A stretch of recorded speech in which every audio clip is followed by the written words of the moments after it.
Africa. Here we are. Our guest today is none other than the guy in charge of WITS. His name is Adam Habib. Here we go. If you have no idea who he is, that's okay, because most South Africans never get to go to university. Hello, Prof. How's it going? How's it, Chester? How are you doing? I'm very excited. It's an honor. It's an honor to have you here.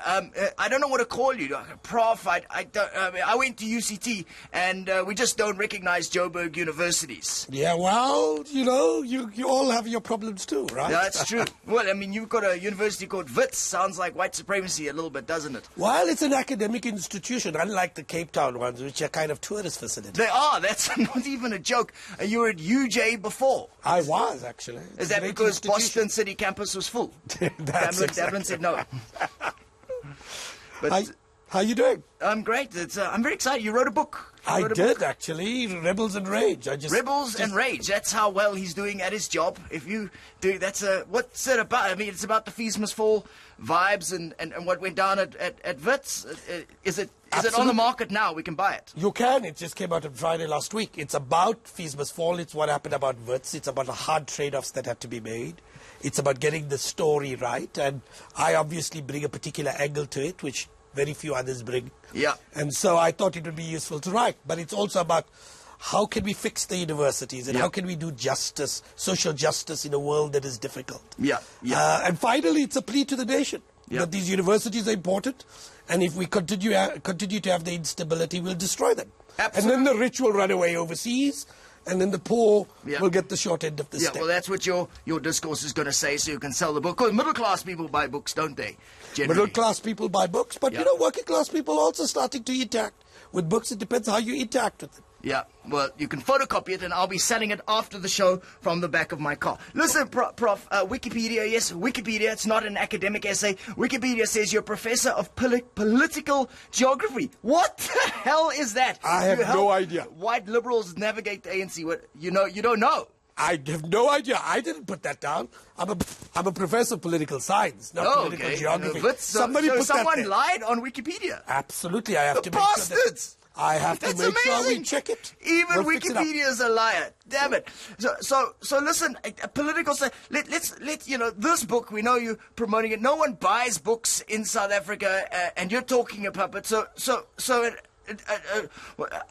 How far are you going to ride the Fees Must Fall wave to make money out of it? I mean, that's pretty huge. To write a book to make money out of Fees Must Fall is quite impressive. But you're not going to make money out of it. Nobody makes money out of writing books in South Africa. I know that's but the last book I made, by the way, I gave the money away to a student scholarship fund. Did you hear that, people? He literally put his money where his book was. That's amazing. It wasn't much, but it symbolically went. The last time around, Suspended Revolution was the book I wrote in 2013. It went, all of the scholarship went, all of the money went to a scholarship fund that went to students. So is this just a way for you to go nail all the other academics who stabbed you in the back during the Fees Must Fall vibes? No, it's actually to tell the story. The guys who I think have had the hardest time during Fees Must Fall is the actual vice-chancellors, because they were caricatured. It was said that these are guys are neoliberals who don't understand and want to have the short end of the black child. That was not fair. Sizwe Babazela at Rhodes, Derek Swart at NMU, Toko Mayikiso at Mpumalanga. All of these people are great individuals. And to give them the short end of the stick was unfair. And what this book is about is trying to tell you the multiple demands that are made on universities and the trade-offs that have to be made. You want to advance social justice? Learn to deal with trade-offs. So listen,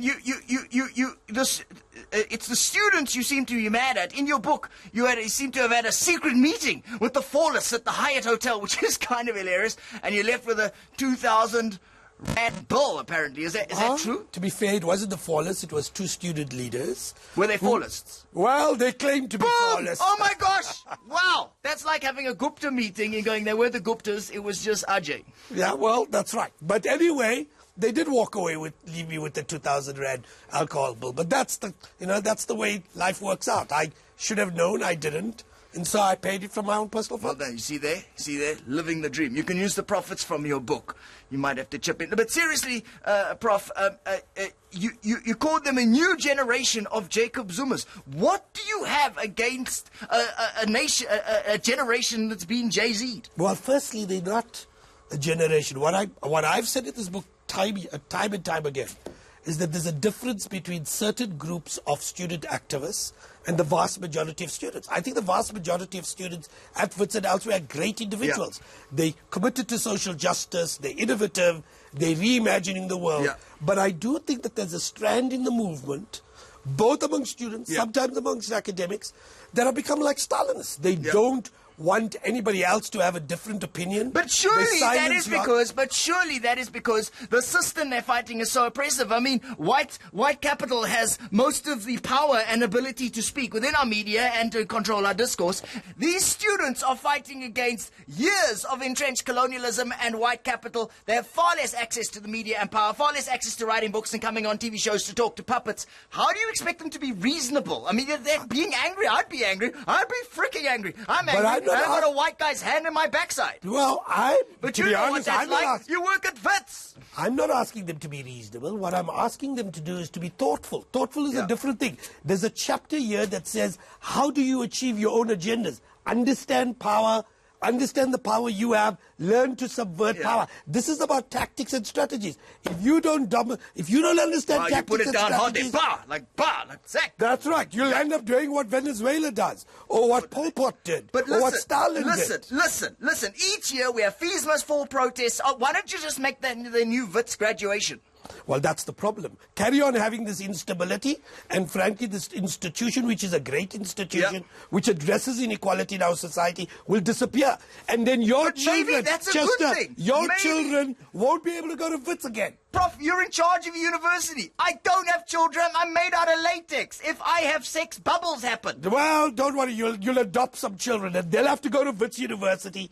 And that will have to happen. If you destroy the place, there won't be a WITS University, and we'll do what we did to primary and secondary education to WITS University, and everybody loses. Prof, I have one very serious last question. I need you to be honest now, seriously. What's up with your voice? You sound like your Gwede Mantashe's uncle. That's true. You know, when I was a kid, they called me Grunter. That's what they used to call me in primary school. I would have called you Peter Stuyvesant. Well, that's it. But I was Grunter. Some people say I sound like Al Pacino. Al Pacino, so, you do a little bit. Well, that might be it. So that's my He's going to kill you guys. He's going to kill you. Thank you, Prof. Good luck with pandering your book and slamming the students. I love you. Thanks. Good luck with WITS. And change the name. It's offensive. WITS. Hey, a black university called WITS. I'm Chester Missing. That was Almost Yours. See you next week. Woo! Yeah. Woo!